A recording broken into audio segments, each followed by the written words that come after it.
ठीक है बच्चों, स्टार्ट करें क्या? सर एक डाउट था। सर एक डाउट हाँ था जी, मेरा। पूछिए पूछूं मैं? पूछिए। हाँ जी। सर मैं परसों बिग बैंग थ्योरी का रिवीजन कर रही थी। हाँ तो जी। आपने उस दिन बताया था कि मतलब एक छोटे से बिंदु से पूरे ब्रह्मांड की उत्पत्ति हुई थी। पूरा ब्रह्मांड एक छोटे से बिंदु से बना है, हाँ जिसमें हाँ। विस्फोट हुआ था, जिसकी वजह से हुआ था। तो हम्म। सर जैसे जैसे बिग बैंग से सारे ब्रह्मांड का विकास हुआ है, तो उसका निरंतर वो प्रसार चल रहा है और निरंतर बढ़ता जा रहा है। तो क्या हाँ सर जी। एक निश्चित टाइम के बाद ये सारी जो प्रोसेस है वो रुक सकती है क्या? जैसे उस दिन आप बता रहे थे, रुक सकती है क्या? मतलब जैसे अभी फैल रहा है, विस्तार हो रहा है, तो क्या एक नियत समय के बाद ये रुक भी सकती है कि चलता रहेगा हमेशा अनंत काल तक? अच्छा क्वेश्चन है। वैसे मैं आपको एक चीज बताऊं कि ये जो हमने बिग बैंग थ्योरी आपको बताई थी ना, ये हम्म। केवल इस पूरी थ्योरी को बताने का मोटिव था कि आपको ये समझ में आए कि सोलर सिस्टम को कैसे एक्सप्लेन किया गया है, कि वो बना कैसे था, और उसके ही अकॉर्डिंग अर्थ कैसे बनी, उसको कैसे एक्सप्लेन किया जाए। ठीक है। बट जैसा कि तुम्हारा क्वेश्चन है, ये वैसे एस्ट्रोनॉमी की ब्रांच में आ जाता है, बट इसके लिए अभी कोई एग्जैक्ट ये नहीं है, एक्सेप्टेड नॉर्म नहीं है कि इसी तरीके से ही बिग बैंग थ्योरी का एंड होगा, लाइक बिग बैंग का एंड ऐसे ही होगा।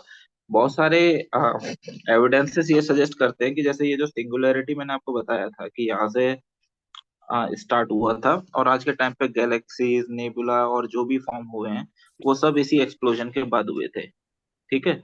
लेकिन अब जैसा कि आपने पूछा है कि इसके आगे क्या होगा, क्या इसके बाद ये एक्सपेंशन हो रहा है, ये रुक जाएगा या फिर एक्सपेंड ऐसे ही होता रहेगा। इसके पीछे बहुत सारे लोगों के अनुमान है। कुछ साइंटिस्ट कहते हैं कि ग्रेट ग्रेट रिफ्ट का एक टाइम आएगा, जहां पर कि जो स्पेस टाइम फैब्रिक है, अब ये टेक्निकल हो जाएगा, लेकिन अगर आप इसी चीज में जानना ही चाहते हो तो मैं बता देता हूँ। जो सिंपल बताया जा रहा है कि बिग बैंग थ्योरी ये बोलती है कि जो भी यूनिवर्स बना हुआ है वो एक स्पेस टाइम रिलेशनशिप या फिर स्पेस टाइम फैब्रिक के बेसिस पे बना हुआ है। अब ये क्या है, ये बढ़ता जा रहा है, एक्सपेंड होता जा रहा है हर डायरेक्शन में। ठीक है। एक टाइम ऐसा आएगा कि ये टूट जाएगा, स्पेस टाइम ब्रेक हो जाएगा। किसी ने कहा कि ब्रेक हो सकता है, किसी ने कहा कि एक्सपेंड होते होते एक ऐसी स्टेट आएगी जहां के बाद एक्सपेंड नहीं होगा, और पूरा यूनिवर्स उसी फॉर्म में रह जाएगा। अभी यूनिवर्स में जो हीट है, यानी जो टेम्परेचर है, वो इस स्टेट पर आते आते बहुत ही ज्यादा कम हो जाएगा टेम्परेचर, और एकदम कोल्ड टेम्परेचर हो जाएगा। तब कुछ भी नहीं बचेगा। और कुछ का मानना है कि ये एक्सपेंड होते होते होते होते एक अपनी फाइनल स्टेज पे पहुंचेगा, और उसके बाद ये वापस सिंगुलैरिटी में कन्वर्ट हो जाएगा, और फिर सिंगुलैरिटी से फिर एक्सप्लोजन होगा। आपको ठीक है। तो ये बहुत तरीके के अनुमान लगाए जा रहे हैं, लेकिन किसी भी अनुमान का कोई 100% एविडेंसेस है नहीं हमारे पास, और ये मैटर ऑफ डिस्कशन है इसके ऊपर। अम, हमारी भी कोई रिसर्च नहीं है, लेकिन अब आपने पूछा है तो यही है इसका आंसर, कि कोई एग्जैक्ट आंसर नहीं है। कोई कहता है कि एक्सपेंड होता रहेगा, कोई बोलता है कि एक्सपेंड होने के बाद एक स्टेज के बाद कॉन्ट्रैक्ट होना शुरू होगा और वापस सिंगुलैरिटी में पहुंच जाएगा। ठीक है। Okay sir. ओके, तो स्टार्ट करते हैं। पहली बात तो ये बताओ भाई, किस किस ने जियोलॉजिकल टाइम स्केल याद किया, जिसको मैंने पिछली क्लास में बोला था? हाँ, कोई बच्चा है जिसने इसे याद किया हो? एक सेकंड में देखूं जरा। So Mamta is here, I think she is new. Eman, Hemendra, Shabbir, Nirjala is new, Rohit, Shivani, Shobha, Shobha I guess is new, then Shweta, Tabassum, Vishal, Itisha is absent. बताओ बच्चों, किस किस ने याद किया? Yes sir. सर किसी मैंने ने याद नहीं? किया। मैंने याद किया है, बट मतलब मैंने किया है। याद किया है और किया है? मतलब मैंने किया हुआ है याद, लेकिन समटाइम ऐसा हो सकता है कि मैं भूल जाऊं कोई चीज। अच्छा अच्छा, मतलब 100% याद नहीं है, not sure, not confident about it, कोई बात नहीं। और कोई बच्चा, चलो ऐमान ने तो बोला, ऐमान हो ना, और किसी ये बच्चे सब ने मैंने बोला? भी किया है। सर इट्स और एमन नॉट एमान, एमन बॉयज होते हैं और एमन लड़की होती है। Okay okay sorry. Ayman, Ayman ने याद किया। और अभी दूसरा बच्चा कौन था? सब मैंने, शिवानी।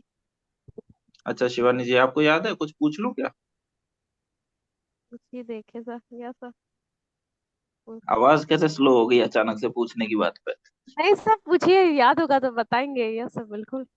वैसे अच्छा याद किया है। अच्छा, तो आम, ओलिगोसीन, ये कौन से पीरियड में था? हाँ, ये कौन से ओलिगोसी। एरा में था? हाँ, अरे ये क्या पूछ लिया, चलो ये बताओ, क्रिटेशियस कौन से मैं एरा में बताऊं? था? सर मैं बताऊं वो वाला? सब क्रिटेशियस, सीनोजोइक। सीनो, पेलियोजोइक या फिर दूसरा मीसोजोइक? सब मीसोजोइक, मीसोजोइक। मीसोजोइक। और यस सर। ओलिगोसीन का कौन बताने वाला था?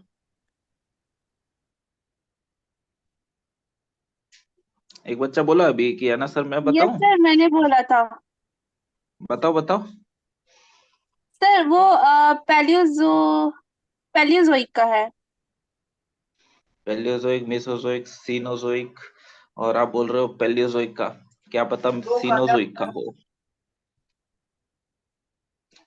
ठीक है, एक बार फिर भी मैं आपको दोबारा से रिवाइज करवा देता हूँ। ऐसा होता है कि कोई चीज हम बार बार रिपीट करते रहे ना, तो वो ऑटोमेटिकली हमारे सबकॉन्शियस माइंड में एब्जॉर्ब होता जाता है और वो याद हो जाता है। तो अगर आप एक बार में याद नहीं कर पा रहे हो, तो मेक श्योर कि आप हर दिन एक बार उस टेबल पे विजिट कर लो, थोड़ा सा देखने की कोशिश करो, पढ़ने की कोशिश करो, 10 दिन लगातार करोगे, वर्ड्स अपने आप दिमाग में सेट हो जाएंगे।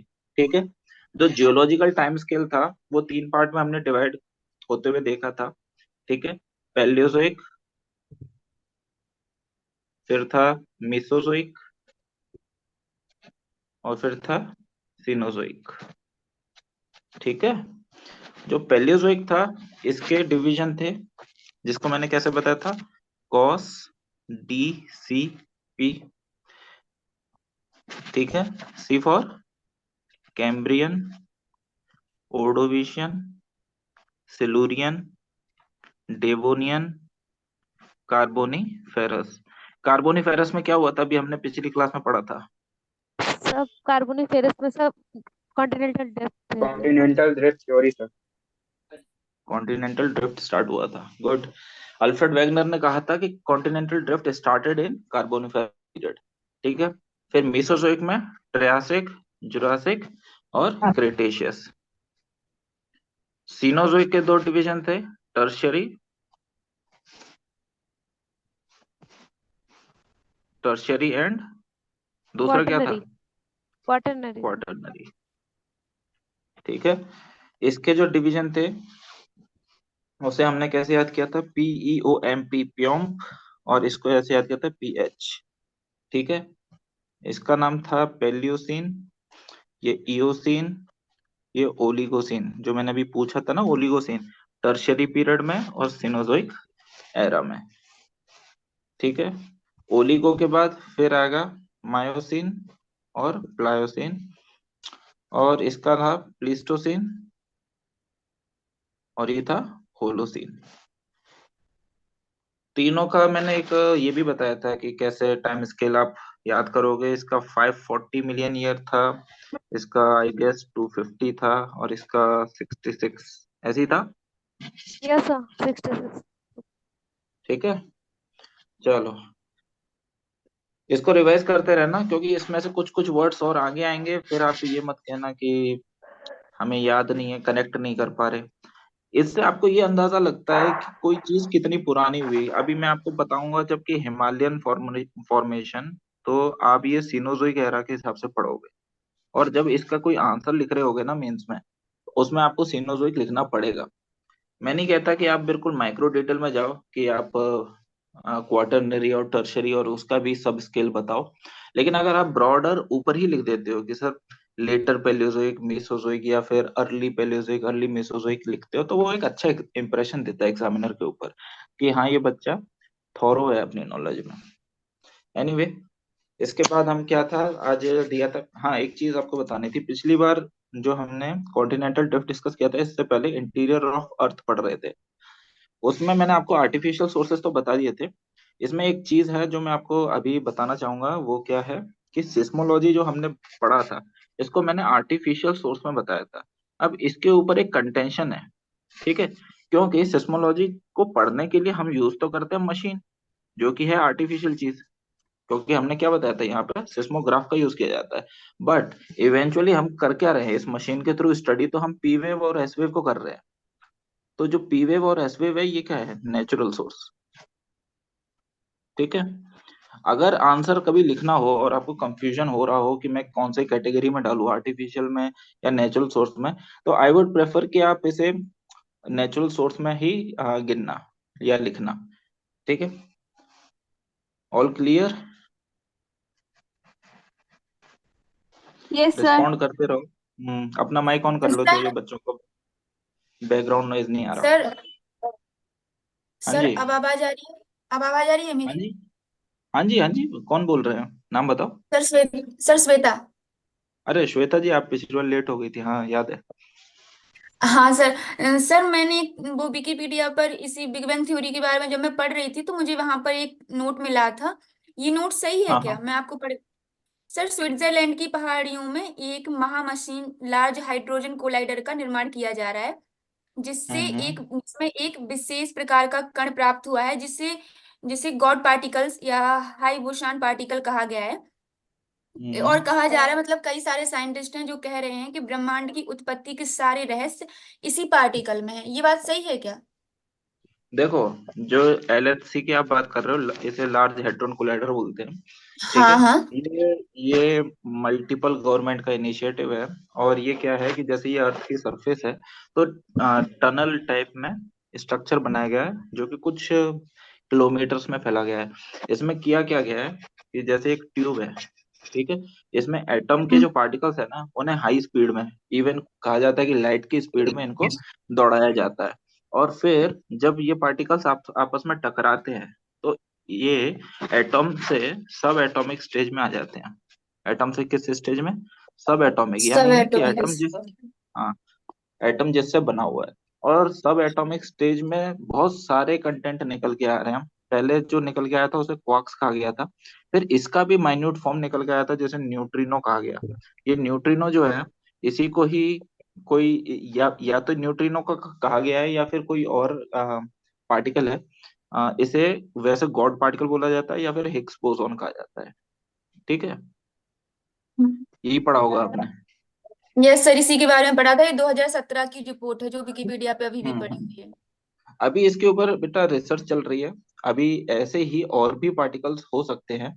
और मैंने बताया पहले, अभी से करीब 50 साल पहले एटम्स को बेसिक क्या कहते हैं, बेसिक पार्टिकल्स कहा जाता था, कि जिसके बेसिस पे पूरी अर्थ पूरा यूनिवर्स बना।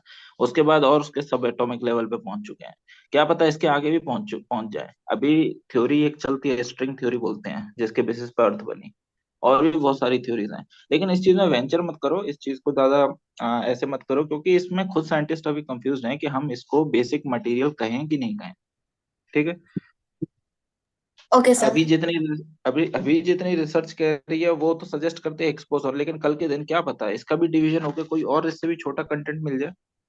अभी जो मैं स्ट्रिंग थ्योरी की बात कर रहा हूँ, इसको कहा जाता है, जब हम तुम साइंस में पढ़ोगे तो उधर क्वांटम फिजिक्स पढ़ोगे, तो ये भी कहा जाता है कि क्वांटम फिजिक्स रियल में ना एक्सपोजर से भी छोटे पार्टिकल्स पॉसिबल है, ठीक है। लेकिन हमारी ज्योग्राफी से रिलेटेड नहीं है, लेकिन अच्छा है, देख के अच्छा लगा कि आपको इतना इंटरेस्ट है इस चीज में। Very good. Thank you sir. Welcome. हाँ, तो हम कहाँ बात कर रहे थे, पी वेव एस वेव की बात कर रहे थे। तो मैंने क्या बताया कि आप उसे नेचुरल सोर्स में आप गिन सकते हो, लेकिन उसमें यूज किसका किया गया था, सिस्मोग्राफ का। Fair enough. अब इसके बाद हमने आर्टिफिशियल सोर्स के बाद इसमें एक चीज छूट गई थी, वो है नेचुरल सोर्स। नेचुरल सोर्स के लिए आपको कुछ नहीं, ज्यादा एक लाइन लिखनी होगी आई गेस।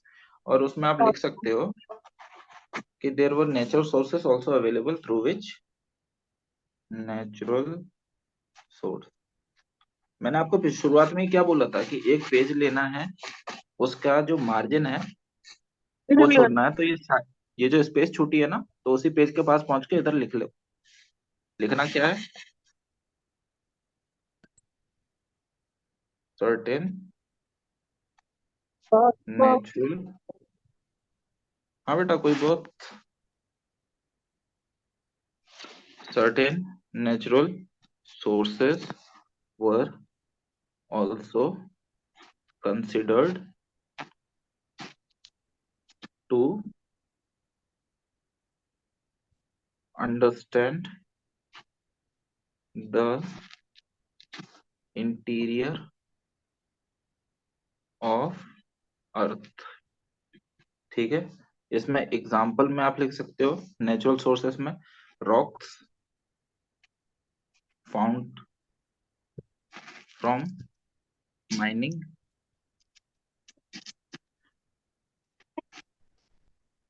ठीक है, volcanic sir. Evidences. Hello sir. Yes sir अरे मैं हिंदी मीडियम से हूँ, तो थोड़ा हिंदी का भी यूज कीजिए ना, हिंदी वर्ड। बेटा, मैं बस जो लिखवा रहा हूँ वो इंग्लिश में है, बाकी पूरा टाइम तो हिंदी ही बोल रहा हूँ। लेकिन आप समझ पा रहे होगे नेचुरल सोर्स को हिंदी में क्या बोलोगे? प्राकृतिक स्रोत, ठीक है, प्राकृतिक संसाधन, रिसोर्सेस को बोलते हैं प्राकृतिक स्रोत। हाँ, थोड़ा सा मेरा हिंदी वीक है। मैं ऑब्वियसली ऐसा नहीं है कि मैं यूपी का ही हूँ और मेरे को हिंदी आती है, बट ना ज्योग्राफी में हिंदी यूज कर पाना बहुत मुश्किल है मेरे लिए, बिकॉज उसमें साइंटिफिक टर्म होता है, जैसे सिस्मोग्राफ है, अब इसके लिए मेरे पास हिंदी वर्ड है नहीं, है ना। तो आप क्या कर सकते हो कि आप वीडियो लेक्चर्स सुनो, यहाँ पे समझो कॉन्सेप्ट को, उसके बाद आपके पास अपने नोट्स हैं या अपनी बुक है ना, उसमें जब जाओगे तो आपका यहाँ का सीखा हुआ उसमें आपको पढ़ने में काफी हेल्प करेगा। तो क्लास अटेंड करो, यहाँ पे समझो, और उधर आप अपने नोट्स अलग से बनाओ। जरूरत पड़ेगी तो मैं ये आपको पीडीएफ शेयर कर दूंगा, तो इसमें जहां जहां लिखवा रखा है उस टॉपिक को ढूंढ करके आप उसका नोट बना सकते हो। और मैं आरुष सर से बोलूंगा कि किसी तरीके से वो अरेंज करें कि कैसे करके हिंदी बच्चों को कैसे अ, देखना है, ठीक है। Okay sir. हाँ तो कंटिन्यू करते हैं। रॉक फाउंड, तो rocks found from mining, volcanic evidences, यही दो एग्जांपल काफी हैं वैसे। फिर भी लिखना है तो एक एस्टेरॉयड भी लिख सकते हो, एस्टेरॉयड, ठीक है। ये आपको समझ में आ गया होगा क्या लिखवाया है, कि कुछ नेचुरल सोर्सेस का यूज करके भी अर्थ के अंदर का पता करने की कोशिश की गई कि कैसी होगी अर्थ। जैसे ड्रिलिंग की सरफेस से, और वो ड्रिलिंग करके यहाँ का जो रॉक है उसको ढूंढा, और उसको ले जाके ऊपर लेबोरेटरी में सर्च किया, और उसमें पता किया कि इसमें क्या क्या मिनरल्स हैं, क्या डेंसिटी है। तो उसके अकॉर्डिंग अंदाजा लगाने की कोशिश की, बट मैंने आपको शुरू में ही बताया था कि ड्रिलिंग करने की लिमिट है। 12 किलोमीटर किसी बच्चे ने बताया था is the highest limit to the extent जो ड्रिलिंग हम कर पाए हैं, जहां तक ड्रिलिंग हो पाई है, ठीक है। तो 12 किलोमीटर बहुत छोटा पार्ट है। अर्थ की डेप्थ कितनी थी, किसी को याद है? Six three yes sir, six four two thousand 371 kilometre. 6371 kilometre, ठीक है। यानी 6000 किलोमीटर के कंपैरिजन में ये 12 किलोमीटर की ड्रिलिंग, अब आप समझ लो कि इसमें हमें क्या ही पता चलेगा। नो नो सर, ठीक। अभी तक हम लोग मतलब अभी एक जो सबसे गहरी मतलब मैंने पढ़ा था, एक मतलब ये विकिपीडिया पे कल ही देखा था कि सर जो हम्म। रूस में एक जो कोला प्रायद्वीप है वहां पर एक 19 किलोमीटर गहरी एक ट्यूब माइन खोदी गई थी, जिसके आगे तक जाने में बहुत प्रॉब्लम हुई है क्योंकि हीटिंग बहुत ज्यादा है, तो उसके आगे नहीं अच्छा, जा सकते हैं। तो ठीक एक है। रूस। आप, एक सर छोटा सा ठीक मैं है, एक बच्चे ने, थोड़ा सा बीच में इंटरप्ट कर रहा हूँ। Shweta. Sir. Shweta. Yes sir. हाँ। हाँ हाँ, मैं ये कह रहा हूँ, देखो बहुत सारी न्यूज़ होती हैं लेकिन विकिपीडिया ट्रस्टवर्दी सोर्स नहीं है, यूपीएससी उसकी नहीं मानता।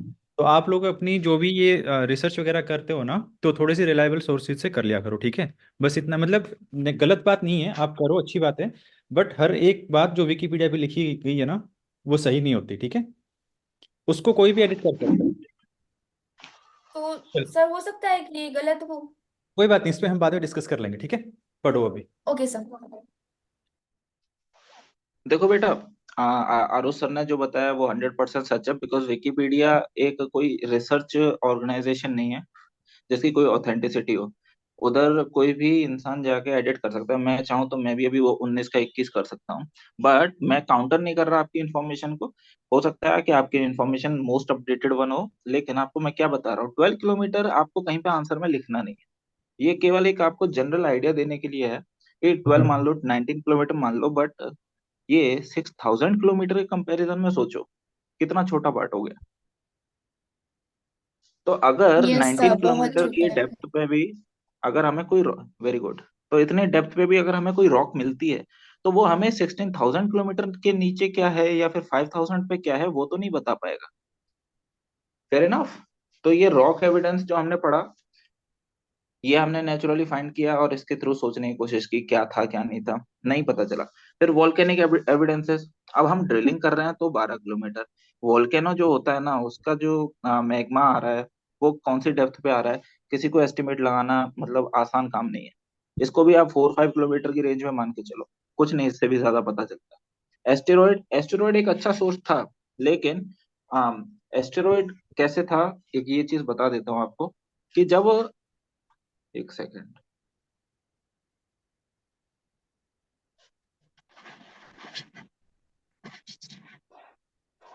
ये हुई आपकी अर्थ।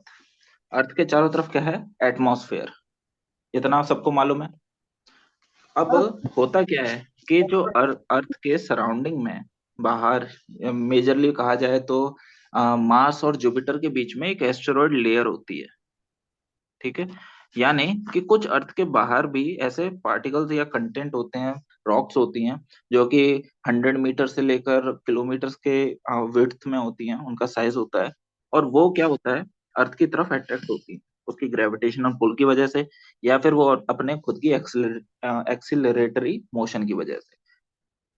अब इसमें होता क्या है कि ये एस्टेरॉयड आया, एस्टेरॉयड का मान लो ये शेप है, तो ये जब एस्टेरॉयड एटमॉस्फेयर में घुसता है तो यहाँ पर इसको फ्रिक्शन फेस करना पड़ता है। फ्रिक्शन, फ्रिक्शन मतलब कि जो एटमॉस्फेयर में जो गैसेस होती हैं उससे जब एस्टेरॉयड निकल के जाएगा तो इसका जो बाहरी जो सरफेस होगा ये पूरा मेल्ट हो जाएगा, मेल्ट हो जाएगा, इवेपोरेट हो जाएगा, इतना टेम्परेचर बढ़ जाता है। उसके बाद होता क्या है, ये जो बीच का जो कोर होता है ना एस्टेरॉयड का, सिर्फ ये ही अर्थ पे आके गिर पाता है। ठीक है, अब ये जो कोर है इसी को लेकर के साइंटिस्ट या जियोमॉर्फोलॉजिस्ट अनुमान लगाने की कोशिश करते हैं कि अगर एक एस्टेरॉयड का कोर इस चीज का बना हुआ है तो अर्थ का भी कोर हो सकता है इसी चीज का बना हो। ठीक है, लेकिन इसके ऊपर फिर डिबेट शुरू हो जाती है कि आप एक 1 किलोमीटर के साइज का मान लो एस्टेरॉयड, ये बहुत बड़ी चीज हो जाती है।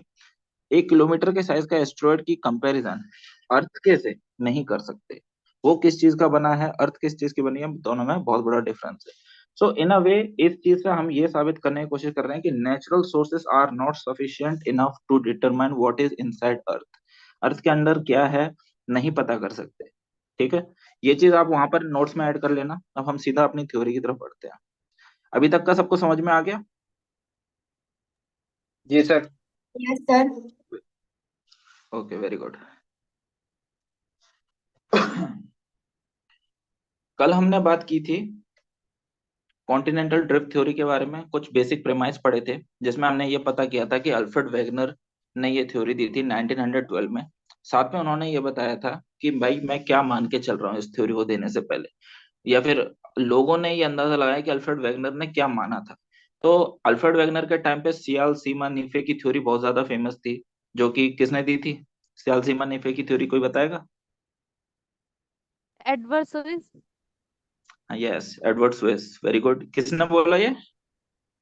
तो शिवानी। अरे वाह, उस दिन भी शिवानी ने बोला था। और बच्चे भी रिप्लाई किया करो यार, शिवानी से कंपटीशन करो थोड़ा सा। तो एडवर्ड स्वेस ने सियाल सीमा निफे की बात करी थी। तो अकॉर्डिंगली अल्फ्रेड वेगनर ने क्या कहा कि जो कॉन्टिनेंट है ऊपर के वो सियाल के बने होंगे, जो उसके नीचे अंडरलाइंग सरफेस है वो सीमा की बनी होगी। ठीक है, ये पहला उनका एजम्पशन था। इसके आगे की बात कही थी उन्होंने कि जो आज के कॉन्टिनेंट हमें देखने को मिलते हैं, नॉर्थ अमेरिका, साउथ अमेरिका, ये एक टाइम पे सबके सब जुड़े हुए थे। और वो सब किस नाम से कहलाते थे? एक सुपर कॉन्टिनेंट जो बना था वो किस नाम से कहलाता था? इंडिया। इंडिया। India, Pangaea. ठीक है, सुपर कॉन्टिनेंट था जिसे हम पेंजिया कहते थे। उसके सराउंडिंग में जो सरफेस थी वो ओशियन से घिरी हुई थी, पूरी पूरी अर्थ, जिसे हम पेंथलासा कहते थे। एक पॉइंट ऑफ टाइम में आफ्टर कार्बोनिफेरस पीरियड जो पेंथलासा था वो दो हिस्से में बट गया, एक लॉरेशिया और एक गोंडवाना लैंड। जो लॉरेशिया था उसमें आज का नॉर्थ अमेरिका, यूरोप और एशिया, और गोंडवाना लैंड में आज के टाइम का साउथ अमेरिका, अफ्रीका और पेनिनसुलर इंडिया, ऑस्ट्रेलिया और एंटार्क्टिका, ये थे। इतना ही हमने पढ़ा था। इसके बाद एक लाइन ये भी लिखवा दी थी कि कार्बोनिफेरस पीरियड में ये सब शुरू हुआ था। अब मैं एक चीज आपको थोड़ा सा इससे पहले, आगे बढ़ने से पहले एविडेंसेस पर मैं आपको बताना चाहता हूँ कि भाई अल्फ्रेड वेगनर को जरूरत क्या थी ये चीज की तरफ बढ़ने की। अल्फ्रेड वेगनर आखिरकार ढूंढ क्या रहे थे? क्या वो लिटरली कॉन्टिनेंट्स कैसे मूव करना शुरू हुए ये ढूंढ रहे थे? नहीं। ऐसा है कि अल्फ्रेड वेगनर ना एक मीटियोरोलॉजिस्ट थे। मीटियोरोलॉजिस्ट का काम क्या होता है? क्लाइमेट के बारे में पढ़ना। ठीक है। अब जब क्लाइमेट के बारे में वो पढ़ रहे थे, उन्होंने देखा कि अर्थ की जो कैसे पढ़ा जाता है क्लाइमेट के बारे में, कि एक टाइम पे अगर कोई एक अर्थ के ऊपर एक पर्टिकुलर क्लाइमेट रहा होता है तो इसका इम्पैक्ट अर्थ की सरफेस पे भी पड़ता है। कैसे पड़ता है? कि उसकी जो वेजिटेशन है, यानी कि जो उसके ऊपर पेड़ पौधे या फिर उसकी जो रॉक्स हैं, वो सब उस क्लाइमेट के हिसाब से डिटरमाइन होती हैं, यानी क्लाइमेट उनमें अपना एक छाप छोड़ देता है। तो उन्होंने रॉक्स की स्टडी शुरू करी कि भाई मेरे को अगर आज से 5,000 साल या 5 लाख साल पहले का पता करना है, तो मैं 5 लाख साल पहले जाके नहीं पता कर सकता कैसा क्लाइमेट था, लेकिन मैं 5 लाख साल पहले के रॉक्स को पता कर सकता हूँ कि यस, इन रॉक्स में ऐसे ऐसे मुझे कैरेक्टर दिखाई दे रहे हैं जो इस तरीके के क्लाइमेट में होते हैं। तो उनका मेन पर्पस था कि जो पहले जो क्लाइमेट था वो कैसा था। लेकिन जब उन्होंने देखा ध्यान से तो उन्होंने पाया कि जो इक्वेटर के आसपास जो आज के टाइम पे कॉन्टिनेंट्स हैं या फिर जो जो लैंडस्केप्स हैं, उसके ऊपर जो क्लाइमेट का हमें असर दिख रहा है 5 लाख साल पहले या उससे भी पुराना, वो आज के क्लाइमेट से बहुत डिफरेंट है। यानी कि ये मान लो 0 डिग्री पर एक लैंडस्केप है, यानी एक अर्थ की सरफेस है 0 डिग्री यानी इक्वेटर पे। ठीक है, ये है पोल पे यानी 90 डिग्री पे। ठीक है, अर्थ का 0 डिग्री ये होता है, 90 डिग्री ये होता है। ऐसे ही यहाँ पे भी 90 डिग्री होता है, ये साउथ होता है, ये नॉर्थ होता है। तो उन्होंने क्या देखा कि जो 0 डिग्री है, कभी तुम अंदाजा लगा सकते हो? एक बात बताओ सबके सब कि भाई 90 डिग्री पर बर्फ मिलेगी या फिर 0 डिग्री पर बर्फ मिलेगी? 0। 90 डिग्री पर। 0 डिग्री 90 डिग्री सेल्सियस। पर। अच्छा, 0 डिग्री पर बर्फ मिलेगी, कैसे मिलेगी बताओ बेटा?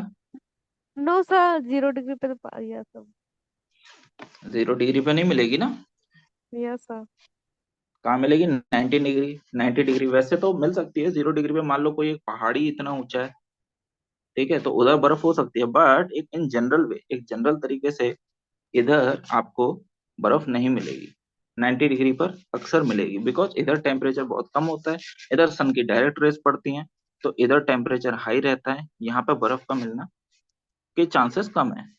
ठीक है, लेकिन उन्होंने क्या देखा कि 0 डिग्री पर जो रॉक्स हैं, अंदर ड्रिलिंग करी, जब खुदाई करी या यहाँ के एविडेंसेस पाए, तो इनके ऊपर एक कैरेक्टर दिखा जो कि बर्फ वाला ही था, यानी ग्लेशियर एविडेंसेस उन्हें देखने को मिले। ग्लेशियर क्या होता है सबको पता है? Yes sir. जैसे ये एक रिवर है जो पानी की है, वैसे ही एक रिवर होती है जो सिर्फ आइस की होती है। ठीक है, तो a river of ice is called glacier. पहाड़ों पे अक्सर ये रिवर की फॉर्म में मिलता है। ये ग्लेशियर हल्के हल्के तरीके से चलता भी है, रिवर की स्पीड से नहीं चलता, आइस की स्पीड से बहुत स्लो चलता है, कुछ मिलीमीटर पर डे, कुछ सेंटीमीटर पर डे, ये स्पीड होती है।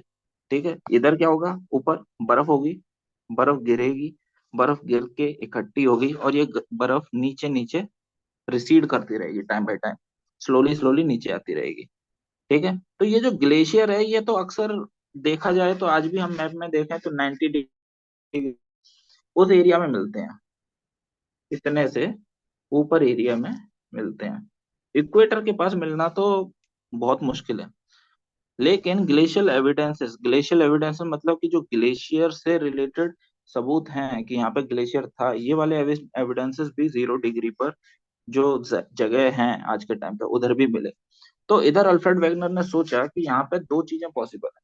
पहली चीज तो ये है कि या तो उस समय क्लाइमेट जो है 0 डिग्री पे वो ही ऐसा रहा होगा कि इधर बर्फ गिरती होगी और इधर नॉर्थ पोल के जैसा क्लाइमेट रहा होगा, या फिर दूसरा हो सकता है कि जो 0 डिग्री पे आज के टाइम पे जमीन है ये कभी यहाँ ना होकर के 90 डिग्री के आसपास रही होगी।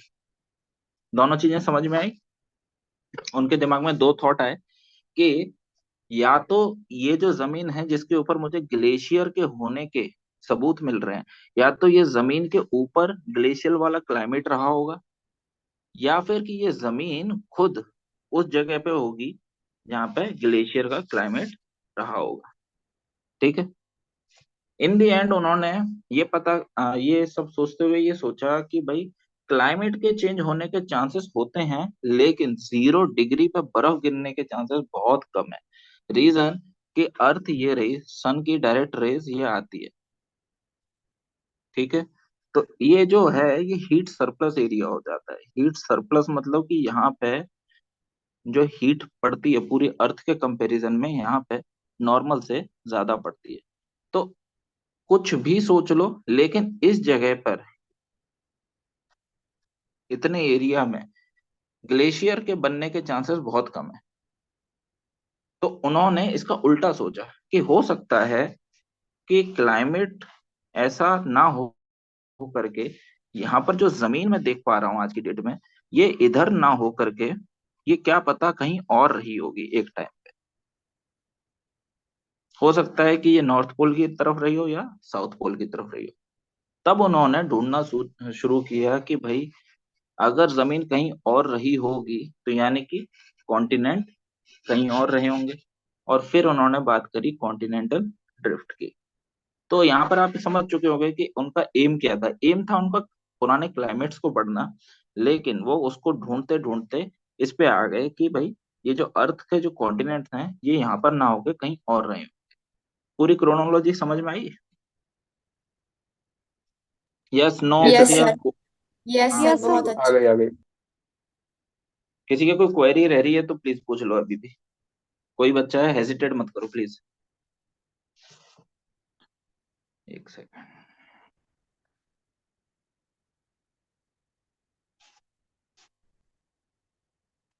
ये इतिशा। 4 मिनट का ही रहा है सर अभी, तो इसमें डाउट पूछ लो बच्चों के। हाँ, अभी मैं कोई नया टॉपिक आगे का जो एविडेंसेस वाला है वो नेक्स्ट सेशन में स्टार्ट करूंगा। इस वाले के एंड होने के बाद कोई बच्चा रह रहा है तो पूछ लो प्लीज। और कोई नए बच्चे हैं? Rohit I know, Hemendra I know, Itisha no, then Mamta Kumari. Sir. Sir हाँ रिपीट कर ममता सकते हो? बेटा। हाँ सर जी। ये कोई हो? पेंजिया का पेंजिया ही नाम क्यों पड़ा? उनके मन में आ गया। तुम्हारा नाम तुम कौन हो? एमन एमन? नो समय शिवानी। शिवानी? शिवानी का नाम शिवानी क्यों पड़ा बताओ जरा। मम्मी पापा ने रख दिया? Yes sir. सर एक बार। बस उधर भी अल्फ्रेड वैगनर ने रख दिया। ठीक। और कौन? रोहित? Sir repeat. सर हाँ सर, मैं थोड़ा मेरा थोड़ा कॉल आ गया था इसलिए। हाँ तो क्या एक्सपेक्ट कर रहे हो अब? शिवानी, रोहित? बीच में ये जो रिपीट कर पेंजिया सकते का टर्म है ना, यस। ये देखो नॉर्मली जो पहले नेमिंग की जाती थी ना, वो ज्यादातर यस सर। इन वर्ड्स उठा के, ग्रीक वर्ड उठा के उनसे की जाती थी। तो पेंजिया का मीनिंग हम्म। ही है जमीन का टुकड़ा, बड़ी सारी जमीन का टुकड़ा। तो वहां से ओरिजिनेट हुआ है ये, ठीक है। ओके अभी सर। किसी अगर कोई हिंदुस्तानी रखता तो वो रख देता ना अलग से नाम। अब वो बाहर वाले लोग रख रहे हैं तो वही हम लोग पढ़ रहे हैं, अभी वही नाम पढ़ने पड़ेंगे। और स्पेशली इसमें है ना आपको जाने की जरूरत नहीं है, अब याद कर लो सिंपल पेंजी। अभी आप इस तरीके से पहुंचोगे कार्बोनिफेरस को कार्बोनिफेरस क्यों कहते हैं, ऑब्वियसली उसके पीछे लॉजिक है कि उस समय बहुत सारे ग्रीनरी बहुत ज्यादा थी जिस वजह से वो डिप्रेशन में जा करके उनका कार्बन बना। ठीक है, आप कह सकते हो ये सब चीजें पॉसिबल है, लेकिन यहाँ की नॉलेज आपके जीएस ज्योग्राफी से रिलेवेंट नहीं है। इसलिए मैं हमेशा एक बाउंड्री क्रिएट करने की कोशिश कर रहा हूँ जीएस वर्सेस ऑप्शनल में। ऑप्शनल की तरफ पढ़ोगे तो आपका जीएस पीछे छूट जाएगा, सिलेबस बहुत लेट खत्म होगा। ठीक है। यस। कोई और बच्चा, किसी का कोई क्वेरी? तबस्सुम, विशाल, श्वेता, शोभा, शिवानी, किसी का कोई क्वेरी नहीं? एक काम कर रहा हूँ, मैं नेक्स्ट सेशन स्टार्ट कर रहा हूँ, उसमें एविडेंसेस पढ़ते हैं, आप तुरंत ज्वाइन कर लेना। ठीक है।